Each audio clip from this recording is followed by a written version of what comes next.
Good day, folks, and welcome to Quarry Chat, where we interview different Freemasons, host lectures, and discuss various topics about the past, present, and the future of Freemasonry in the 20th century.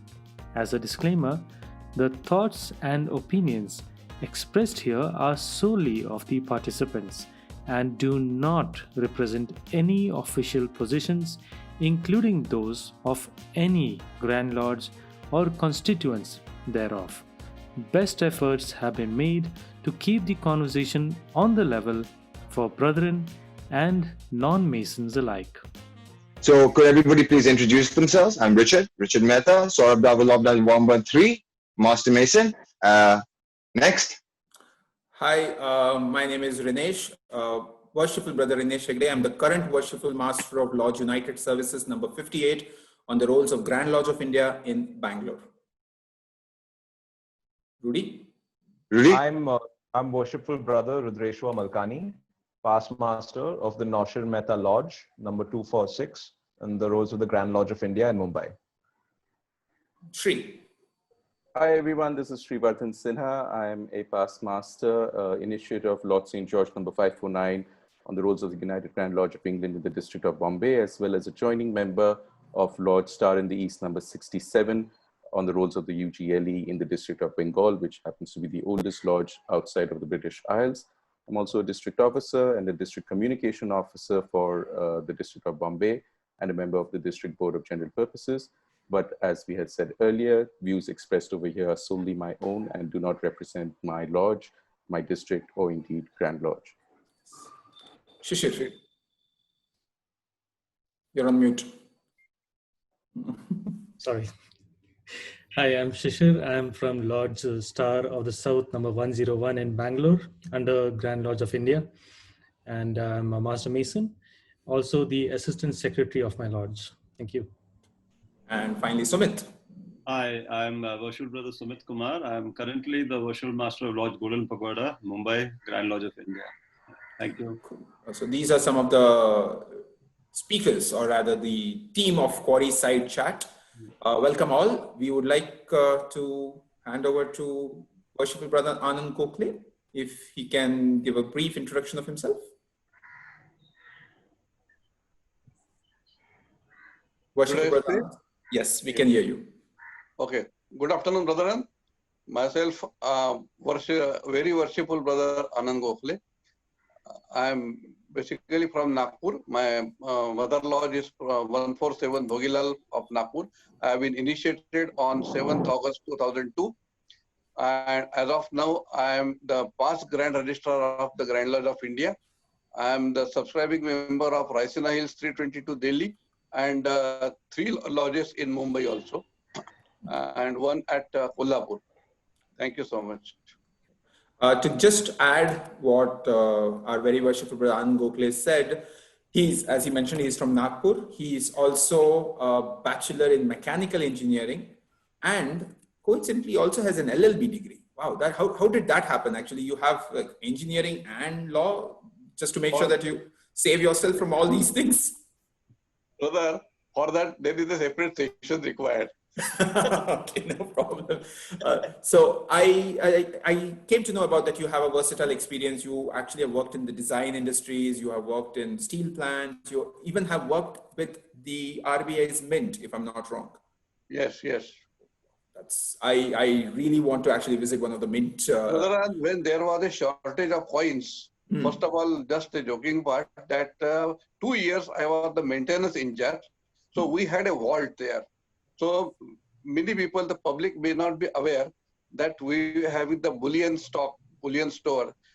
And the Second World War, the silver from Calcutta, for the safe custody, it was transported through the special rake from Kolkata to the Hyderabad Mint.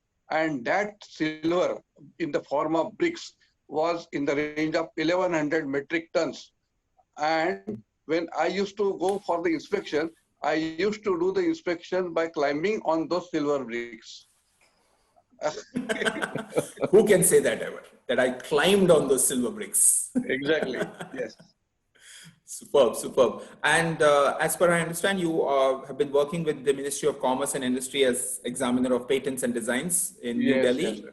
That was during your 2010 to 2014, Yes, you were the, brother, yes. and you may be aware that there are two types of patents, the product patent and the process patent. This was the very crucial stage when there was the product patent being granted to the US this thing, and India was struggling at the international level to get the process patent. So with pending with that, there were so many patent applications pending. So to wipe out that pendency, there was a deputation, and there are the stream-wise examiners to scrutinize those patent applications, the invention. So my portfolio was for the mechanical engineering field, and proudly I can say I was instrumental in sanctioning, granting 117 technical patents. Wow. I'd just like to jump in over here, and in response to Brother Rinesh's earlier statement, I can say that being a lawyer myself, the only place where an engineering degree and a law degree intersect is in the patent office. And that's exactly what my brother in masonry and my brother at the bar, Anand Gokhale, is therefore fully qualified for that, isn't it? Thank you. Thank you. Boy, that's interesting. And I think also you were the deputy director for the Financial Intelligence Unit India. This was implemented in 2002, if I'm not wrong. Brother, and I was 5 years, very strong 5 years I was at Delhi.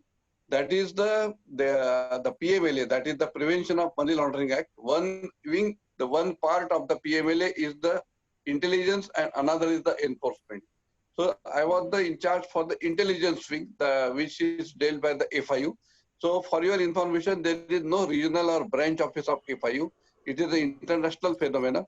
So for every country, there is only one office, and it is a very thin organization. So total strength from director to driver was only 40, and managing the show for the entire nation. So I was the national level compliance officer, then the nodal officer for the fake Indian currency notes and whatnot. And I had the opportunity to visit some couple of countries on a white passport also, and attend some session organized by the Australian Federal Police and all this thing. So it's a very great experience there. Thank you. Well, I think this is the first time I'm actually getting to hear more acronyms and understanding what PMLA is. And oh my God, there are like so many stuff. Coming to the Masonic part, there a quick update to everybody who's listening to us. Very worshipful Brother Anand Gokhale was actually one of the first recipient, or rather the recipient of a Masonic Scholar Jewel from the first batch back in 2009, and he received that in Chennai's Grand Festival. So obviously, I have been trying to do that. Unfortunately, it has actually gone under the blanket or something. And well, hopefully, whenever it starts again, we will be able to attend those things. But thank you very much for joining us. So without further ado, I think Brother Richard Mehta, if you don't mind, you can just share and we can continue with this. Brother Anand, I also wanted to talk to you about the fact that just recently you saved a great deal of money for the government, I believe. Just recently we were speaking about in our last meeting. So could you highlight that amazing work that you managed to do as well? Okay, nice. By the way, Brother Anand, now as of today, I am posted as the Deputy Director, Directorate of Central GST Intelligence, having the jurisdiction of entire Mumbai and the adjoining areas. And by performing those duties, I had developed an intelligence that some fraudster taxpayers are claiming some fraudulent refund, basically. So it was to the tune of 17 crores. So with my intelligence, that attempt was thwarted with the timely action. Thank you. It's wonderful. That's wonderful. We should be thanking you. Thank you. Yes, we should. We definitely should be thanking you for this. Okay, Brother Richard, if you don't mind, can we just share the screen and let very worshipful Brother Anand Gokhale. So brethren and listeners, we are today going to talk. This is our first episode of Quarry Side Chat. We are discussing, it's a Masonic discourse on Masonic banners. So we all know about the Masonic banners, which just lies behind the worshipful master either the caretaker or sometimes we actually just pick it up and keep it over there. But what does it mean? Why is a Masonic banner that important? I always used to think it was more of a decorative piece, but I think today we actually are going to, or we will, this will actually going to help us in changing that perspective. So without delaying anything, over to you, very worshipful Brother Anand Gokhale.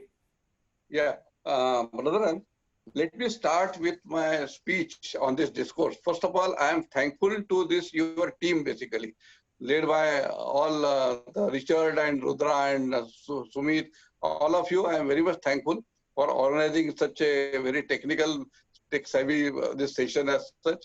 And now to start with, you may be aware that whenever we attend the grand festival, when the meeting commences, the most worshipful brother, the Grand Master, he asked the inner guard, where is your position? Okay, within the porch of the inner lobby of the temple and all this thing. And then the next is, what is your duty? To report on all approaching brother and to ensure and that they are ranged under their respective banner. So that is where the concept of banner comes. So what is this banner basically? First of all, let me inform you that this banner is not limited to the Masonic as such. So if we go to the history, that from the time immemorial, it is basically prevalent in the monarchs and the various governments and states, which they are using their banners as a symbol and all these things. So from there, this particular concept to identification of a particular organization or society that comes into the picture. Now, if we go through that, this banner, emblem, symbol, these are very synonymically utilized, used one after another. But symbol is a somewhat different from the emblem, and symbol is to be more inclusive than the emblem. Like the latter, the emblem is a crest or the insignia that could be the material indication of some quality, whereas the symbol might include both the quality and whatever it represented. So this is basically followed by that, like the lion, it depicts the courage, like the lamb is the meekness and innocence. Likewise, our symbol and this, the Masonic symbol, that signifies, the banner, it signifies a particular lodge. Now what happens earlier, basically when the new lodges were consecrated, like till the beginning of the second half of the 19th century, so there was the concept of the publicizing the lodges, wearing those badges and making the processions on the road. That was the earlier custom basically. So it was necessary to identify them by virtue of their banner. So from there, this concept of banner had came. So as far as I mentioned the concept of the public procession, so there are 3 instances of such public procession in the history. So one was on 3rd January 1843, basically, when the JJ Hospital, the JJ Hospital, the northeast cornerstone was laid on 3rd January 1843 at Bombay, with the great pomp and show and all this thing, the Masonic rite by the Right Worshipful Provincial Grand Master of Western India, Brother Dr. James Burniss, in the presence of the Sir George Arthur, who was the governor at that time. So on that day, there was this is the one instance when the public procession was there, and that brought home to the public that the Freemasonry is associated with the charity and philanthropy. Another incident of the public procession is that is on 11th November 1875, when the Princess Dock, the foundation stone was laid by the Prince of Wales, and according to the Masonic rites, which was witnessed by the people. And he was at that time the most worshipful, the Grand Master of England, who was on tour to India at that material point of time.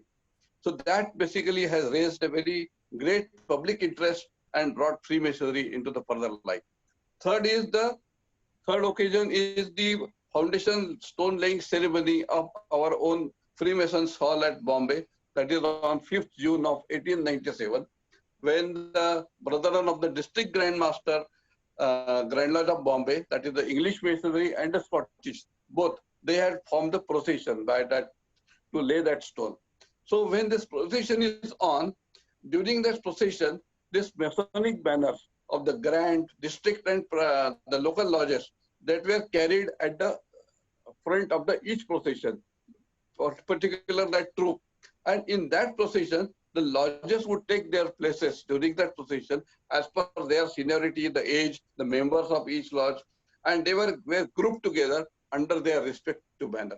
So this is how the concept of that banner was prevalent at that time. And at the meeting of the Grand Lodge also, when I narrated just at the start of this session, the brothers would be summoned to attend the range under their respective banner. So by time this public procession, due to, for obvious reason, there was the wrong use of that public procession and depicting many different unlawful, wrongful manner and all this thing. So that practice of this displaying the banners in public or private this thing was subsequently banned and discontinued. Now, as far as the Indian Freemasonry is concerned, you know that the smallest unit of our Indian Freemasonry is a lodge. So lodge on the rolls of India, that's this particular lodge, as you know the process, it is petitioned for, followed by the warranted, and then the consecrated. Subsequently, after once it is consecrated, there was a practice basically to have their own banner subsequently after few years. What happens now, if you know that the lodge is distinguished by their name, because there are only two distinguishing features of every lodge, the primary unit, that is, one is the name and its banner. Now, if you go through further detail, the lodge names are very common in nature with little bit prefix and suffix deviations, like the lodge names are basically the level, industry, fellowship, Ashoka, Hope, accountants, chartered accountants, General Williams, Vivekanand. These are the different names, and at different locations with little bit prefix, suffix, the lodge names are little bit similar, somewhat common. So the only distinguishing feature that remains to identify the particular lodge is a banner. Now, what is that banner basically? It was the established practice actually in the Indian Masonry that after formal consecration of the Masonry, that the members used to discuss within themselves the basic theme of the particular lodge, depending upon their location, the local culture and all these things. And they used to have the physically graphic design of that banner for the particular lodge. And after the period of few years, there used to be the banner dedication ceremony. Now, there used to be the separate summons issued for that, when the most worshipful, the Grand Master, would dedicate that particular banner to the brethren of that lodge. On that particular evening, on receiving the banner formally, the lodge, the ruling master was expected to narrate the significance and inform the details of that lodge banner to the assembly of the brethren on that particular point of time. However, in subsequent days, actually, that this is not followed, because time since the beginning of petitioning and consecration nowadays, the banners are already designed, and on the consecration, this is the present system followed. Also, there was one issue that there was I assume what I am clarifying. Suppose a lodge having its own banner already dedicated, there is a provision to change their design at a subsequent date also. So there are the rules for that, and the Grand Lodge of India is the authority to permit that. Now, there is a specific, the recently created some 2-3 lodges have been consecrated, like the Lodge Quarry at Kolhapur. They had developed a very great banner has been designed for that purpose, and that will come out later. Now, what is this? Basically, now let us understand the basics of the research of this symbols, so banner, etc. Suppose when we see that our perambulation starts, the brother is initiated from the northeast corner of the lodge. Perambulation starts in the clockwise direction from the northeast corner. So, and if we see anything, when we start reading anything, any novel or any newspaper or page, we start from the top left-hand corner. So with that, the concept is to put that banner on that particular corner of the lodge. This is the concept of behind keeping that banner on that particular corner. Now, similar importance is given to the Masonic temples of the Northeast also when the designing the interiors, and that is including that of a trussing board. Now, so that is why the charter or this particular banner is always to be supported, to be placed on the northeast corner. Now, before, excuse me, before we go ahead, let me inform you that this particular speech, I am now going to give some illustration of this lodge banner, how the significance of that lodge banner is depicted through that. For that purpose, first of all, my sincere credits to the worshipful brother Arun Phadke, basically, who is a member of the TSDL, the Swarab Dawar 113. So he has a person who has compiled all the banners, and he has compiled and made a book of that banners basically, and that has been completed on 27th November 2015. So my all credits to him. And this book by worshipful brother Arun Phadke is dedicated to the memory of his grandfather, that is the worshipful brother Justice Ramchandra Hari Gokhale, who was actually installed as the worshipful master of Lodge Terrell Lith number 43 Baroda in the year 2016. So to whom that the book has been dedicated by worshipful brother Arun Phadke.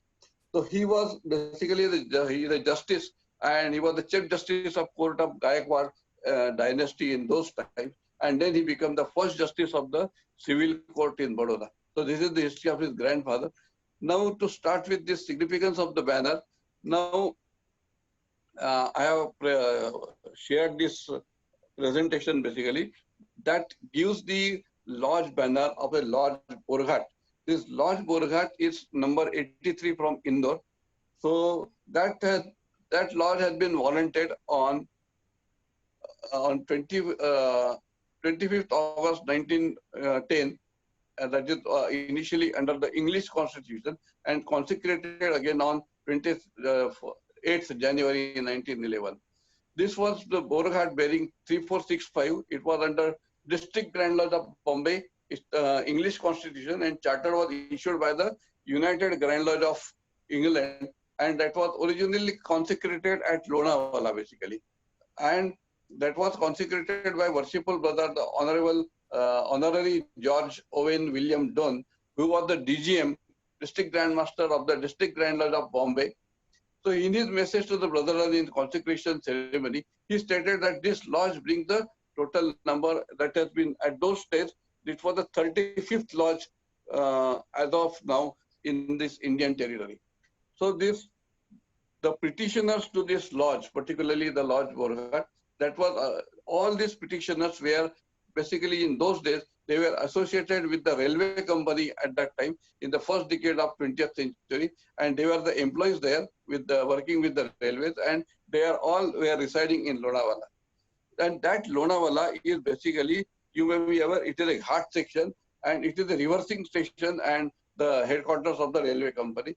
So subsequently, this lodge was shifted to the Mumbai in the year 1938 or 1940. Later in 1961, when the Lodge Brethren in the open ballot, they unanimously opted to join the Grand Lodge of India when the GLA came into existence. So this lodge, he became the foundation lodge as Lodge Borghat number 83. And in 1993, this lodge was shifted to the Indore. Now, as regards this Borghat, the name, first of all, it has been derived from this famous and now the heritage tunnel built over the 150 years ago. So this Borghat in the Lonavala Ghat section, and it is associated with the first long distance railway line connecting Mumbai and Pune. So if you see this, the banner of this lodge Borghat, you may be seeing that there is the engine and the train being shown in this banner basically. So this Borghat is a mountain-based passage, is located between Karjat and Khandala in Maharashtra and situated at the crest of the West Ghat mountain ranges. Borghat is noted for the surrounding of the scenic waterfalls and lakes and everything. So that is also depicted in this particular banner. Now, if you go to the history, the portion of the railway line from Thane to Kalyan. It was opened on 1st May 1854, and this construction was very difficult in those days, like the today's, because the equipments were not as sophisticated in those days. So it involved a two-line viaduct over the estuary and the two channels. So on 12th May 1856, the line was extended to the Khopoli via the village called the Palasdari. And on 14 June 1858, the Khandala-Pune railway line section was opened to traffic. Now, in between this Palasdari and Khandala section involved a difficult crossing of the Borghat, and it took another 5 years for completion of this. Finally, this railway line was opened in 1863, and thus connecting the Mumbai and Pune. Now, during this period, the passengers used to travel by walk and all this thing. Now, coming to this again to the lodge banner.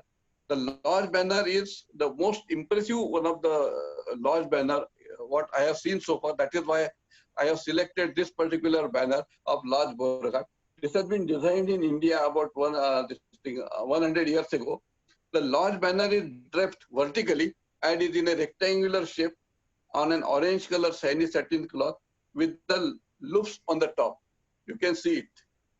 And to hold a wooden rod to be hung on a pedestal, the banner is beautifully crafted and embroidery work is of high caliber. A blue ribbon on the top, on which the lodge name is written there. That is basically a blue ribbon displaying the name. On either side of the ribbon are the two Masonic symbols. One is on the left is a square and the compass on the right is a 5-pointed star, signifying the 5 basic elements of the nature, namely the earth, air, fire, water, and spirit. The spirit, that is the Pancha Tattva, the Pancha Mahabhut, and whatever you say. So just below the ribbon is the third and most reverse Masonic symbol there. That is the all-seeing eye there. So this banner actually are all being the meaningful central theme now. In the center of that banner, you can see below the all-seeing eye is a decorated shield displaying a railway engine. Now this railway engine, if you see, it is exiting from the tunnel now. So immediately below the decorative shield is the checkered pavement, and on the southeast and northeast corner of the checkered, there are 2 Masonic pillars. They are seen there. So one on the left is the Ionic order and another is the celestial globe, and on the right is the Corinthian order design along with the terrestrial globe. So typically the Masonic universal that has been depicted in this particular banner. The impressive aspect of this banner is the inscription that follows immediately under the checkered pavement. If you see, it mentions from darkness to the light by patience and industry. So this symbol of speedy railway engine exiting from the tunnel has the great allegoric significance to the first 4 words, from darkness to the light. So we have to consider that this banner is designed more than 100 years ago, and it represented an emblem of patience and industry, how that the Ghat section has been constructed with so much patience and hard work and all this thing. So after this lodge consecrated 50 years after construction of the landmark tunnel, its petitioners and all of them British proudly chose to bear the name Borghat to immemorialize this creation of their predecessors. And it seems obvious that the British engineer engaged with the construction of that first long-distance Indian railway line were the Freemasons. With this, I think I have explained. I hereby conclude with this. Thank you so much, Brother Anand. Thank you very much, very worshipful Brother Anand Gokhale. Thanks, brother. Wonderful presentation. Yeah, we consider them to be just a decorative piece, but it has its history, it has its meaning, and that is where the Lodge Brethren come together to design it. And you have chose one of the most beautiful ones which you were able to find, and like Borghat. I have been traveling that route God knows how many times, and we never used to think that that place would actually depict that there is a lodge there. Unfortunately, it's not in Lonavala, nor in Bombay, or in Pune, but it is there in Indore. But somewhere, at least in our lifetime, if we ever get to go there, we know that, yeah, I used to travel through the Ghat, I used to travel through the tunnel, now I'm attending the lodge meeting. So brethren, the floor is open. I would request any of the brethren who have any questions, who have any points to discuss, please let's start. I would request Worshipful Brother Sri Sinha to start the discussion. Thank you, Brother Dinesh. And Brother Gokhale, Brother Anand, I think that was just wonderful. You just took us on this wonderful journey. And I really liked how you have described the last banner. Because at the end of the day, I think you started off initially by talking about the difference between an emblem and a symbol. Yes. And obviously a symbol is what is symbolic is a much larger significance. Yes. The same image can symbolize different things to different people, but an emblem, which a banner is an example of, can only symbolize the one thing. So the emblem of, say, Hindustan Levers can only symbolize Hindustan Levers, and similarly, the Bhorghat banner which you showed us is only that particular lodge, even if there's another lodge with the same name. And having said that, there's so much of symbolism which you brought out from that one banner. And I'll be honest with you, I'm a big fan of symbology. It was one of the reasons I joined Masonry. And even I would not have at first glance given as much deep thought as you did. Now, for example, when you were talking about this particular banner, a couple of other thoughts struck me. Now, for example, Lonavla, the name itself, is derived from the original Lonavli, which in turn owes its origin to the words Leni, which means caves, and Avali means series, Caves. because there's a series of caves that are in close proximity to Lonavla. And so that darkness to light coming out of a tunnel is also symbolic of coming out of a cave, which is so prevalent in Lonavla. Also, you know, the fact that for those who don't know about Lonavla, it's a what we call a hill station.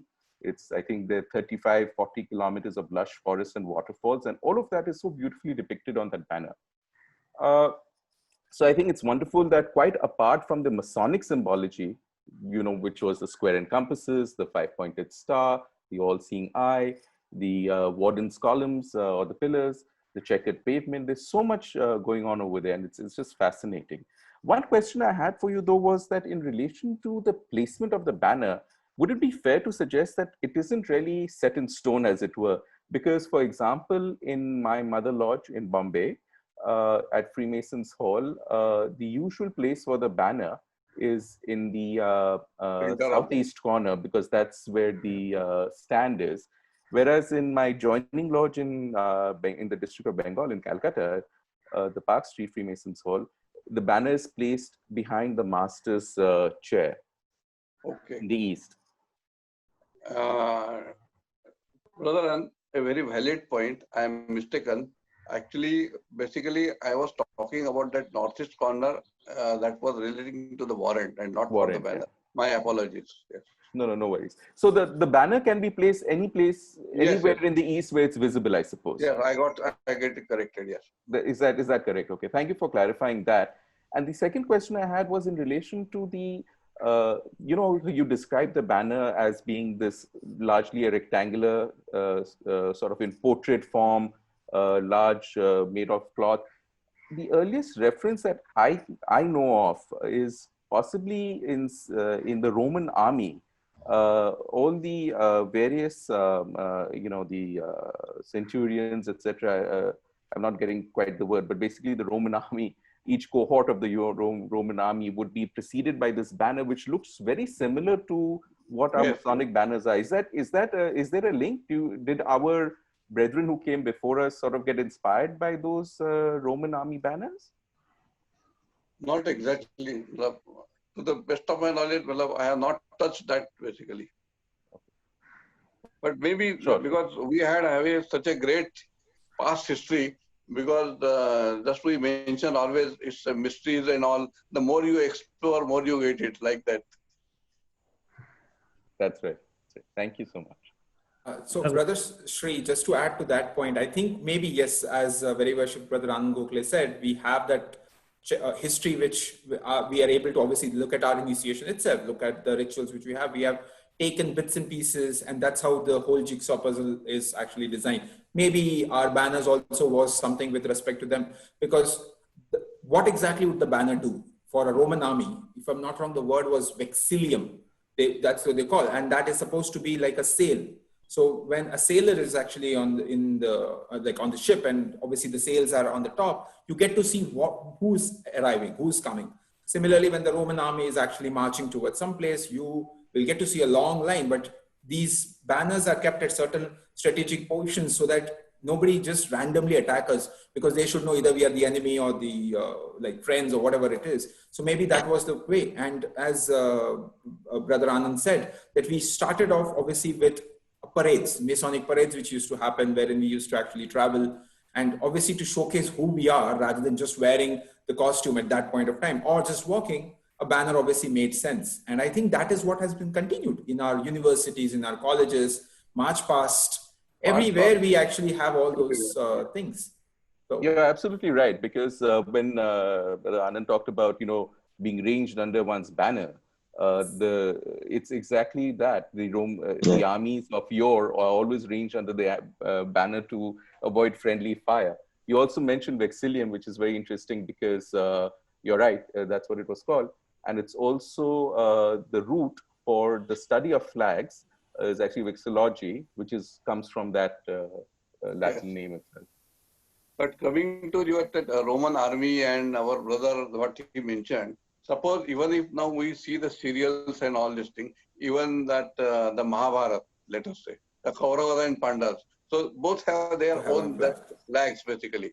If you go through that, the movie, the very big banner film, that is the Bahubali, so everywhere you see that there is something symbolism there to depict certain group of people and all this thing. So I think it's an age-old tradition, basically.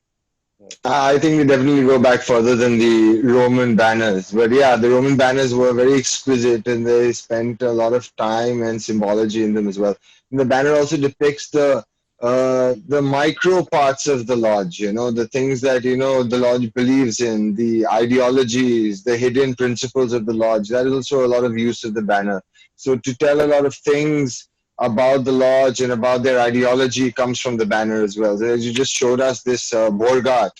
Borgat is actually the 26th tunnel in Lonavala, and it is considered the longest tunnel in Lonavala, or probably in India. It ranges over about 1.5 kilometers long. Yeah, so it was quite a feat digging this tunnel, number one. Number two, there are people who walk down this tunnel every day. They're called tunnel checkers. So there's a man, I've always wanted to do this because, this is the most interesting thing. Imagine walking down a pitch black 1.5 kilometer tunnel. You are going to reach a point where the back and the front are just pure darkness, So, and it's a feeling because now you're in one of the oldest hills, right, that has been quarried. That God only knows what is in this hill itself, man, because there are all these sort of underground sections towards these things. It's amazing. It's amazing. And the tunnel is built on a hill. So this hill is a huge hill on the side. And the hill is about, let's say, about 100 feet. So I personally, my grandfather was from the Barton Lodge. So the Barton Lodge is in Lonavala. And we also have a family property in Lonavala, which is on top of, actually, the whole tunnel 26 is our tunnel. Imagine, as you mentioned, right, like your tunnel is, what exactly the tunnel is. And you said when you would want to walk in there, at one point you are actually at these two darknesses. We are all in that stage. We are actually at that stage, and we are trying to find the light at the end of the tunnel. And what an amazing piece when we get to see the whole Masonic banner for that lodge. It showcases that the train is coming. Okay, I know it would have been very simple for somebody to just write, okay, the train is coming, yeah. But no, the whole idea is that the train has actually made me reach the destination. I am about to come out of that tunnel, which is also one of the longest one, 1.5 kilometers. I know today 1.5 kilometers on the road is like this, but just imagine at that era when a person had to walk to reach to the end of the tunnel to finally get to see that light. And then he's like, okay, I need to walk a little bit faster. Isn't that exactly what we have all gone through in our Masonic journey? We all get excited. We all get excited when we are doing that whole initiation, or no matter whichever order we join, or whenever the first bit is there, we're all excited. And when we see, yes, that's the point, and we try to jump for it. And there are portions where it talks about patience. There are portions where it talks about just lean back, relax, and take it a bit slow. All these things that lodge banner literally showcases in a very impeccable manner.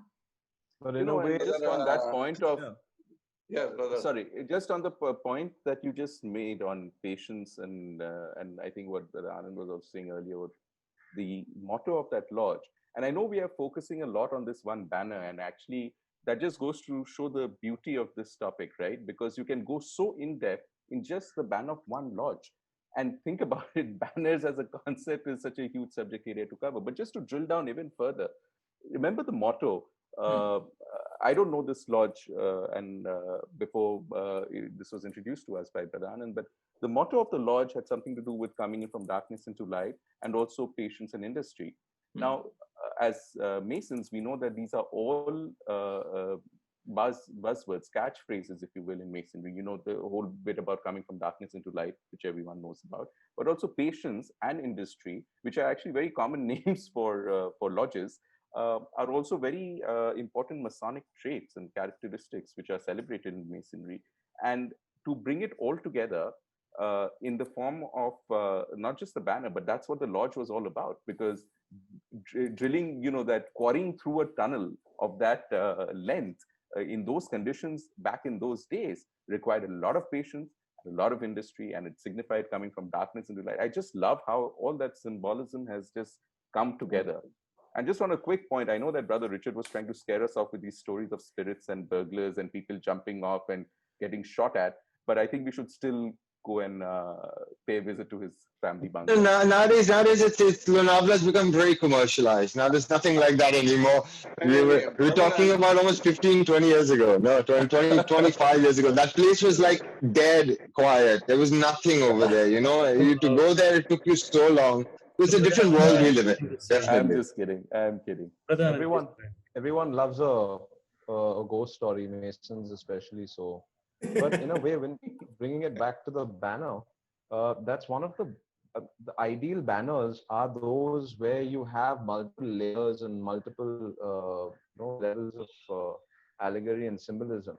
Because if you see the best banners, and I know we shouldn't say best, it's not particularly fair, but we all have our favorites. There are a lot of banners where you are tempted to just stay to the old, stick to the old favorites. You have some elements which are very common across banners. I think all over the world, you have the pillars, the two pillars, you have the square and compass, you have the eye of providence, the blazing star, some of the working tools. So these are very common aspects in all banners. And if you see, they were there, the mosaic pavement, and they were there present in the banner of Lodge Borgat as well. But the best lodges, they put something unique, their own unique spin, like of a train. There was one lodge, Golwad, where they had an image. It was in a rural area in Golwad. They had an image of a sort of a rural ideal with farmland and everything. Some lodges have other symbols like anchors to represent sometimes who the founders of the lodge were or what their message was. So the best banners, I feel, I'd like your opinion on this as well, Brother Anand, are those where you have a unique sort of spin, where you really make these symbols relate to your lodge in particular, rather than just the general symbol of a square and compass and two pillars flanked by the blazing star, and that's it.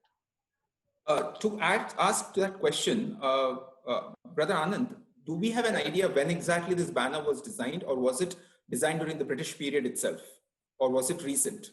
More than 100 years back, it has been designed. Okay, and then Rudy, to your point, right, we have the most common ones as well. And obviously all of us know our lodges and know our lodge banners, but just imagine 100 years back, somebody thought of that much of a symbolism. Exactly. Yeah. Today we have just like pillars and something might be there, but still. That is what. No, honestly, there is a very big detail to that. Brother Richard and all brethren, let me mention you that for every lodge banner, so there is a such illustration of this banner basically. I had gone through some couple of lodges banners, etc. But as I mentioned by the Brother Richard and all, so Brother Richard and Brother Rudra, I loved this banner most So that is why I selected for this today's presentation basically. Otherwise, there are a number of banners basically.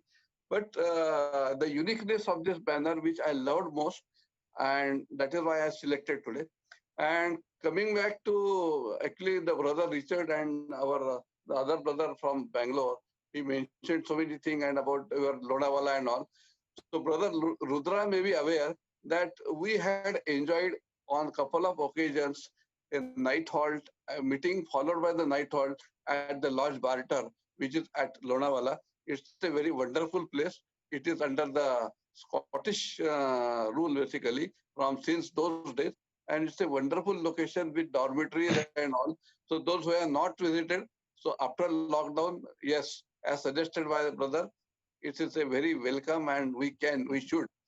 That is what We definitely should. I think, Shri, if you remember last time when you and me had met in Chennai, Rajesh and you were actually talking about that there is going to be a meeting in Barton, and I was like, no, no, I'm going to come, I'll come back home. But some way or the other, I think the next time, brethren, I think this is a lesson for us. When you get an opportunity, please jump for it. Don't wait for tomorrow. काल करे सो आज कर, आज करे सो अब, पल में पर्दे होएगी, भोरी करेगा कब. But to your point, Rudy, I think, brother Rudy, you're absolutely right. At the end of the day, any object of art, and quite honestly, as brother Anand quite pointed out to us, this particular banner is an object of art. The better or more appreciated works of art work at different levels, right? It doesn't matter if it's a book, a poem, a painting, or a banner.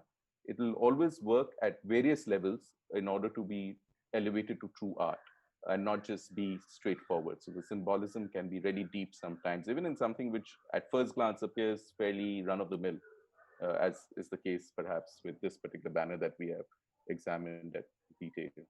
I really like the fact that the banner had the tunnel. And I like the fact that the emphasis was on the tunnel, because as I saw the banner, I was looking at it like this and I was like, wow, that looks like the tunnel. You know? So the feeling, that reminiscence that you talk about is right there in the lodge with the lodge members that have created that banner.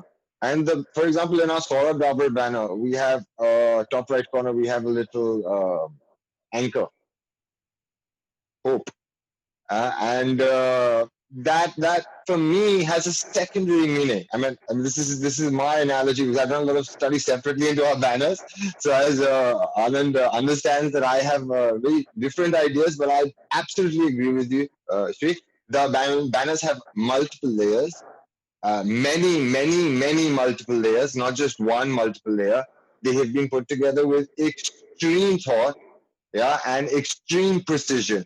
See, if we're talking about old banners, those days, every single thing had a significance and a symbolization. Today, we may look at things because symbolization has sort of been lost in its vagueness and ambiguity. But the symbolization then was very stringent and very strict, and they knew very strongly what it was. Here we are able to mix and match. We'll take new age this, old age that, to mix it all together and try to come up with this amalgamation of something. But it's a mutation of what they believe. But the root of what they believed is still hidden in that mutation. So if we dig and we start to chip away at the stone of the banner, the ideology of it, we will get so deep into it. For example, even our lodge name, even our lodge number is significant. At least to me, I have even done a small little study stating that the name of Saurabh Dabur is actually got symbology. And it actually is a symbolization of the two towers and a symbolization of the age of Aquarius, because Saurabh means red and Dabur means sea. So the Red Sea, so the bringer of the Red Sea. So this is anything you can think of. Now, whether you want to attach this to New Age ideologies or whether you want to attach it to ancient thoughts and wisdom, this is completely how the individual contrives. I mean, this is what the New Age of Masonry is all about, finding and seeing all this. For another query side chat now. Yes. I think the names and the numbers are important. Brother Shishir, I think you had some points which you wanted to add. Yeah, so most of the points have already been spoken by the brethren here. I actually wanted to talk about the train coming out of the tunnel, and what brother said about from darkness to light. I think there's nothing more clear when it comes to Masonic connection to that little aspect of the train coming out of that tunnel with the smoke, by the way. Yes. Saying, the technology of the time, right? So that's an amazing way to actually show not just which time and age that lodge is from. It also shows, to everyone's point, the kind of meaning that the entire location of the lodge is all about, right? If you see one more thing that no one has spoken about in that banner, there's also a small little hut right towards the side. So Are you sure it that's talks a hut, about or is how that Brother Richard's bungalow? I guess the Yeah. bungalow got missed out because the hill is covering it probably, but you have Sorry, the sorry. hut over I there. couldn't resist. My And it apologies. also shows the simplicity of the times, right? It could have been a bungalow, it could have been a skyscraper, but no, it's a small little hut, which is symbolic of what that place is all about. So Yeah, actually, that area, which is there's a little water body along that hill. So obviously, when they were quarrying it, they had to have pressure water because water has to be cut with stone continuously. So that body of water was a little sort of waterfall that moves along the side of the hill and goes from the side. So even when you get there in the monsoon, it's the most gorgeous sight. The way hundreds of waterfalls start to move from there. And you see the tunnel, and you can look up, and all the water comes down the side of it. So it's got a lot of water bodies around it as well. So yeah, there's a lot of symbology to water also over there. let me add one more thing But into the Brother mix. Shishir, a very nice observation about the hut. I appreciate, and also I love your background basically. That So is I my would like mark. to hear from you about your that background also. Yeah, I'll just give a few lines for that. So this is I do painting, and that's another reason why I loved that banner. It looks like a very beautiful painting. This is the mark of a mark master mason. So this is the mark I got. So I made a painting of it, and any Masonic this one, I use this as my background. Wonderful. Yes, great.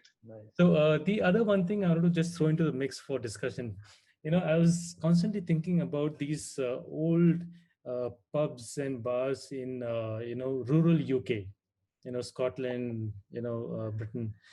So they will usually be having weird names like the Black Queen, the Cock and the Hammer, or those kind of very unrelated weird names. So somewhere I read that this is a tradition coming out of the Victorian era and whatnot, because people were not literate, they couldn't read. So if you write the Black Queen, they can't read it.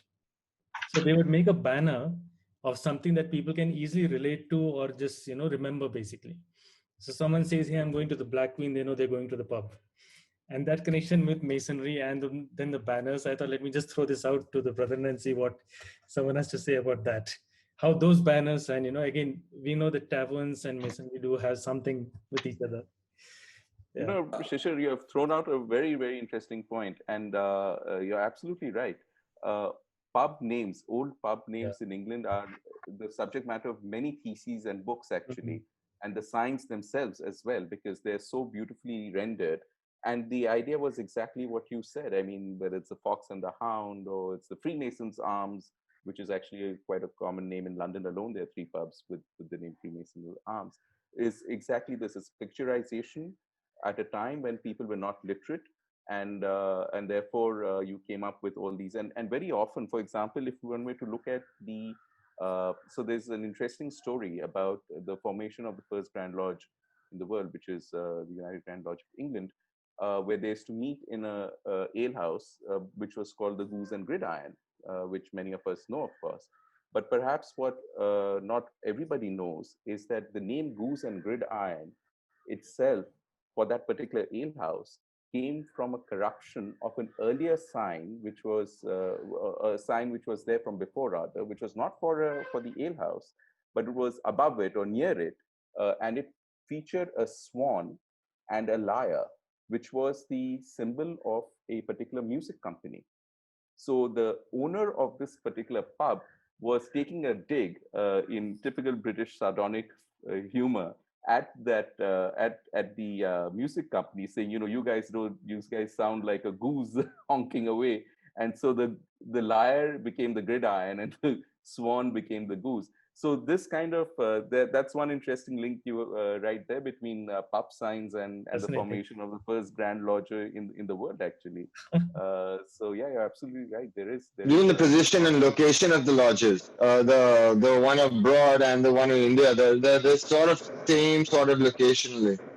They're placed in the same. They've tried to imitate, like sort of mirror the thing, because we have a great Gustan in Bombay, no, in You the know who named Freemasonic. you know who named that?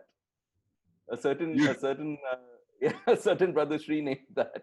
I christened it. Fortunately, the owner agreed with me, who's also a Mason, and that's how we have the name Goose and Gridiron, because I thought it'd be nice in the I believe he's part of the Mason name. Scottish tribe, if I'm not He mistaken. is. Lodge He Foreman. is. But it was in 2017 that I pressed for it, because it had just undergone renovation, and I said, this is the 300th year of formation of the first Grand Lodge in the world, and why don't you call it Goose and Gridiron, because it's a very unusual name for non-Masons as well. It'll be something which they will, and he very kindly agreed to call it the Goose and Gridiron. So that's how we have I it. had a lot of debate with my mental internal side, asking myself this question: who came up with that name? And now I know. Now you know the answer. Thank you, sir. 2 years later, but I figured it out. I think for all our listeners, in case if you're figuring it out what is happening, because most of us are from Bombay, so obviously we knew about it. Please do Google Goose and Gridiron in Bombay. So you will find it. It is right next to the Freemasons Hall in Mumbai. So you will actually get to see it. Please do visit their website. They will actually even explain you how did they come up with it and all. I'm not sure whether Shree's name is there, because I've read that one. No. I asked for it. We will have to make the changes, Shree. No, I specifically told him I don't want my name included, but I helped design the menus and the pictures, images that they used and all of that. But I didn't want my name anywhere there. It's interesting. I think with that way, itself, Brother Anand, let me inform you that this particular book and the compilation by Worshipful Brother Arun Phadke, he has put tremendous efforts and energy on the compilation of this lodge banners. And let me inform you that it has not been officially published so far. So maybe that if we come together and do some justice, it will be the great support to him. I already committed to him. For whatever reasons, let us not discuss on that. But it has not been officially published so far. And actually, due to the lack of NOC or approval something from the Grand Lodge of India. Brother, it's available online on the website. In one of the, I think one of the websites, there is a link that you can buy it. But unfortunately, when you press the link to buy it, it doesn't let you buy it. So I think that is also another. This is a month back. I had a discussion on this very topic with the author himself. Coincidentally, I was about to ask you that I know our listeners that have actually heard it and you have quoted it. So they would be like, okay, I know what all of you guys are talking, but we would like to know where can we find the book so that if we can get it. But as you mentioned, as of now, it is still not available. So hopefully, maybe things will actually move, things will fall in its place, and it will be easier for the brother to actually think about getting it done. Maybe it can be done in future. Let's just try to see what can actually be done on these things. With the united efforts, we can, definitely. Definitely. With that, actually, there is one book which I had got from one of the book sales, which is Serendipity. This is by Harry Mendoza, which talks about the description of some of the badges, banners, and motifs they use. So this is a very interesting chapter. I was obviously trying to figure out for some of the older lodges, and each of them like literally talks about pages and pages about each of these lodges, their words, their numbers, why exactly they chose not to consecrate right now because they wanted that other number. So they kind of waited for it. And like, obviously those all discussions are happening. It just literally showcases that there are times when you can just come out of that whole philosophical element of what we always talk about Freemasonry, which is like an ocean, which is like the largest ocean you will ever actually encounter. And sometimes the basic ones, your lodge name, your lodge banner, your the number itself, as Brother Richard was saying, all these things matter. The name of my lodge is Lodge United Services. I think the first time it hit me was obviously when I heard about it, I came to know, yeah, maybe that's the name. But the first time it hit me was when I attended the meeting of Lodge Golden Pagoda, by the way. Sumit, just for you, this was the time when I had actually come to Bombay and I wanted to visit a lodge, and I visited the Golden Pagoda.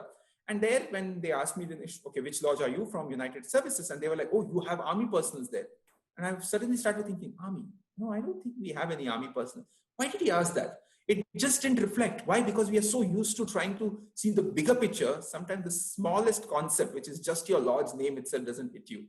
And that's the time when the first time when I was taking the photo of my lodge banner, I saw right in the middle, I have all the three symbols for the Navy, the Air Force, and the military, showcasing it's a United Services.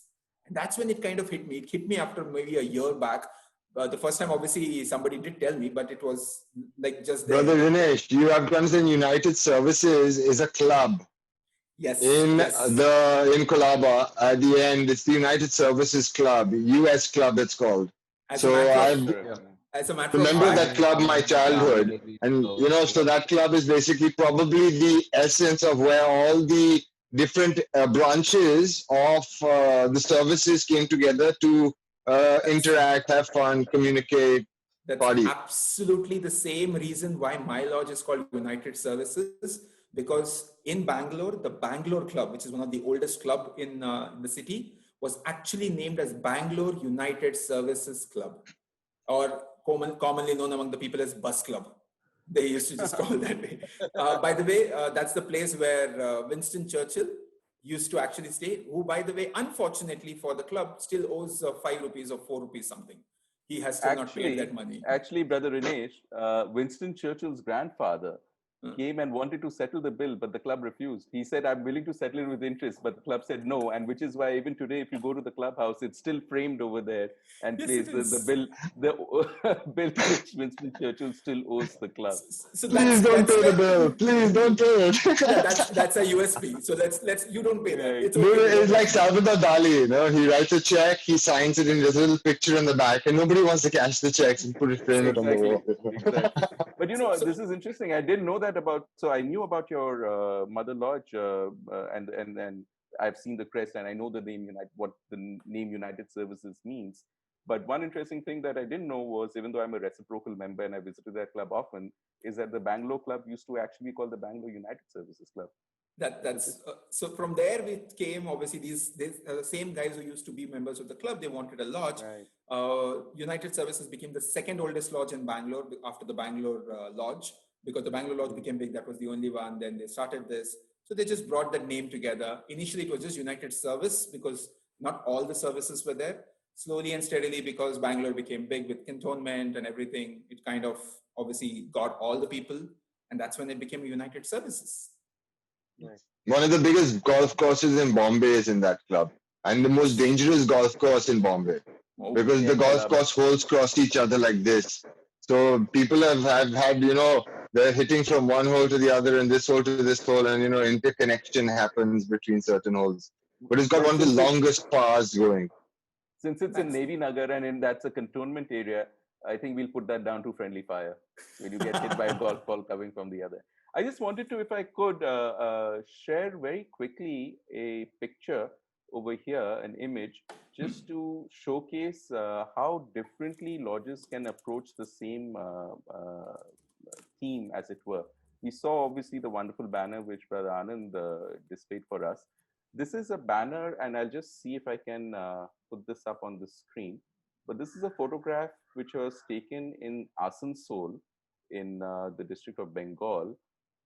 This is a lodge called Lodge Pioneer, which is also a railway lodge, as you can imagine, it being in Asansol, which is a very important train junction.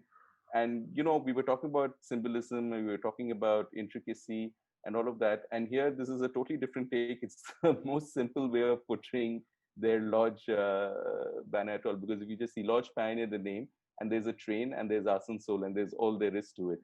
So sometimes lodge banners, even though they're dealing with the same theme and very similar histories, where in Asansol you have railwaymen coming together, setting up this lodge.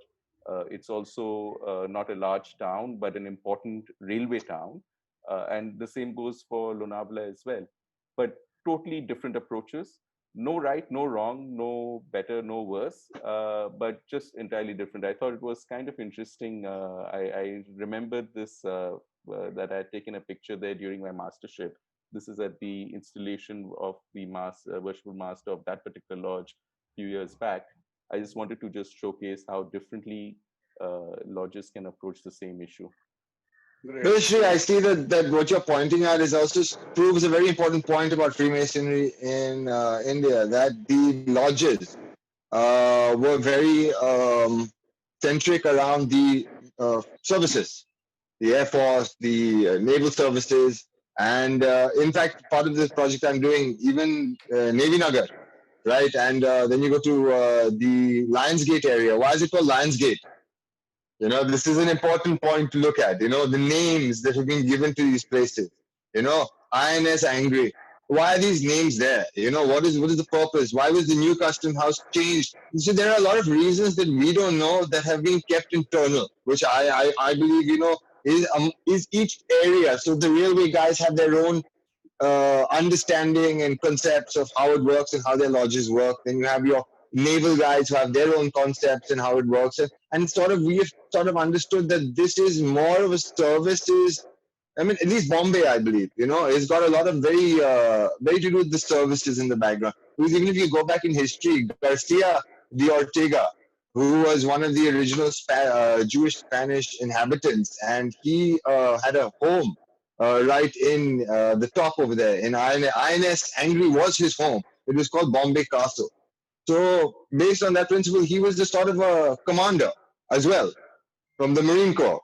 So he was as well a general in a way, So it's all connected to these gentlemen who have passed down through the services lodges and have built these lodges to create communication between one another. A lot like Anand, brother Anand, you also have a lot of connectivity, with the services area as well, right? Being in GST, you all have a lot more insight to this aspect of it. Exactly. Especially the railway department. It's actually for it's your very information, I am the person basically prior to me from our department as such, from the Central Excise and Customs. The Matthew John, the CJ Matthews, who is the sitting member and from Chennai, from the Kerala, who was the earlier brother there, and one brother from some MP named Brother Talwar. And I am the third who has been initiated into this Freemasonry from the department. I initiated one when I was the ruling master of my mother lodge. The name of the brother is Anjan Biswas. So that he was the fourth brother from our department to get initiated. And now while landing in Mumbai in 2014, I have initiated 3 brothers from the department. So the total strength is the perfect 7 of the department. But that's a very important point when we are talking about lodges and the banners of lodges and how the names of lodges and the banners of lodges often depict something very particular. It could be whether it's United Services in the case of Brother Inesh's Mother Lodge, or this particular lodge that lodge banner that we're looking at.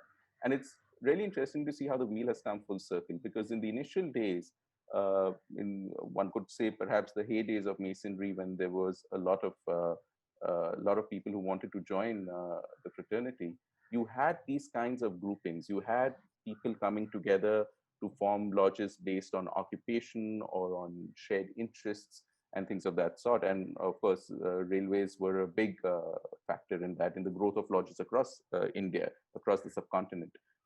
And as was defense, these two were very strong drivers of lodges. And now, all these years later, you have at least the United Grand Lodge of England coming out with the members pathway scheme, which is now something which even other Grand Lodges I know are looking at and saying this makes a lot of sense, is that to keep lodges strong or to revive lodges, you have special interest lodges. Now, apart from railwaymen, it could be something like a rugby lodge where everybody's interested in the sport of rugby, for example, or football, or vintage cars. In fact, I think some of us know of a lodge in England which is called the Classic Car Lodge, and the master sits in the east in a chair which is basically a cut-off vintage car. I think the wheel has Wow. come a full circle on that, and a lot of people are now advocating shared interests as being one of the ways in which you can keep a lodge vibrant, much like it used to be back in the day. And connect with the local people. That's the idea. Yeah. Because inside the Freemasons, the series which was launched in Sky One around 3 years back, I remember there was a lodge which talks about only football, including their gavels are actually made in that the shoe style or something. It's all unique. Soccer cleat in a football boot. Exactly. In a football boot. This is how we are able to connect, and that is, as you mentioned, it's come full circle for it. You had people from these units, like the people from the army, the people from the lawyers coming together. But when they were selecting the lodge name or they were selecting the lodge banner, either it was their profession or the place where they meet. And that's what they wanted to bring in so that it kind of connects with the people.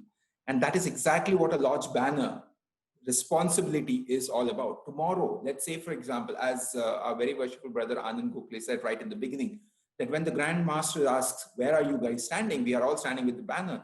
That banner should be that. That can be as simple as you showcase the Lodge Pioneer in Asansol, or it can be filled with that much of allegories when it came, like a simple allegories of where it is on the Lodge Borgart, which we saw. It can be any of these things. And that's exactly what the idea is all about. I think we have come a full circle with respect to the topic as well.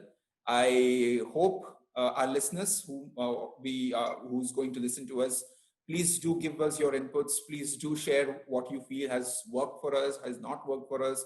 If you feel somebody has spoken too much, please do let them know as well, so that we can obviously understand where exactly are the topic and where should we not go, or where should we keep our points across. I think it's time for final notes by everybody. I would first request our very worshipful brother Anand Gokhale to say a few words, like a final point. Brother, it's endless. It is, I would say, it is just a novel or a storybook, the short stories. So each story, the short story, is the beginning of a new novel. Likewise, today's session is just a starting for something big. That's all. I am again thankful to all of you for this Quarry side chat. Is a very wonderful and novel concept. Thank you so much. See you soon. Thanks. I would request Brother Sri Sinha to say a few words.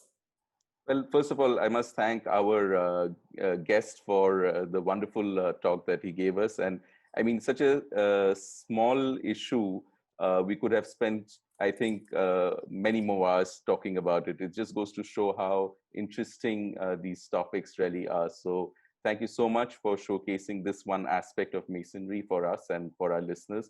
Really appreciate it. Shishir. Thank you so much, Brother Anand. This has been an amazing, talk. It was short, sweet, and simple. It gave us quite a bit of information just to chat about. Like, we have spent a good amount of time just talking about that one banner and then a few other, offshoots. But looking forward to, more such amazing guests like you. Thank you so much for your time. From the entire team, best wishes. Thanks. Hey, Richard, if you don't mind, we would like to always finish it off as soon as possible. Shishir unfortunately has an office meeting as well to join. Over, Shishir. Brother Anand, thank you so much for your time and your patience joining us today on our first inauguration of our show, Quarryside Chat. I thought of you first in the whole idea because, it would be a lot of fun to get your views, and, the way you express your ideas is amazing. So thank you so much for your time. We will start heading off. I think we can wrap this up now. Yes. And I wanted only Sumit and Rudy to say a few words before I just close this. Please do. So Rudy, if you don't mind. Brother Sumit, go ahead. Okay.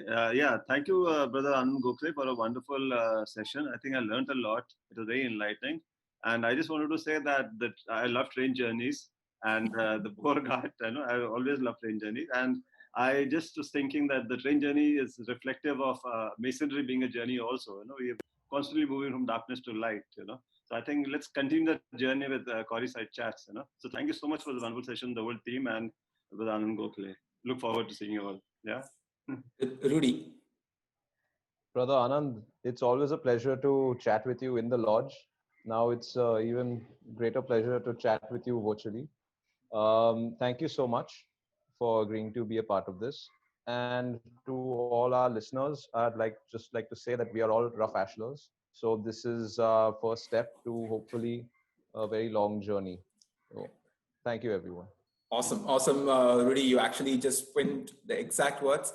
Thank you, listeners. Thank you, brethren, for joining today's call. Let's hope to continue this discussion, and please do provide your inputs. We would be uploading these things. We will be uploading it on YouTube so that you can actually share. You can please do share, and please do give us your comments about how it worked out, what is happening, and please allow us to become a better person. Thank you very much. So let me just wrap this up with a quick one, Vinesh. Yeah, so please feel free to give us feedback in the comments below. And a hearty thanks to all our brethren who have joined us today on our journey. We hope that you found something special, and informative during this show. We look forward to your opinions and views, of course, on social media, which, as Brother Vinesh said, would be down, or you could join our Facebook or wherever it is that we start our social media links with. Next week we'll have new episodes. So stay tuned. Please hit that subscribe button. Yeah, don't forget. And give us a thumbs up, of course, if you like it. Thumbs down if you don't. Both always work, but we like thumbs up. Okay. And just to save some more time, we wish you all a very great Masonic day and a magical week ahead. So let's see you next week at the same Masonic time, same Masonic channel. Thank you.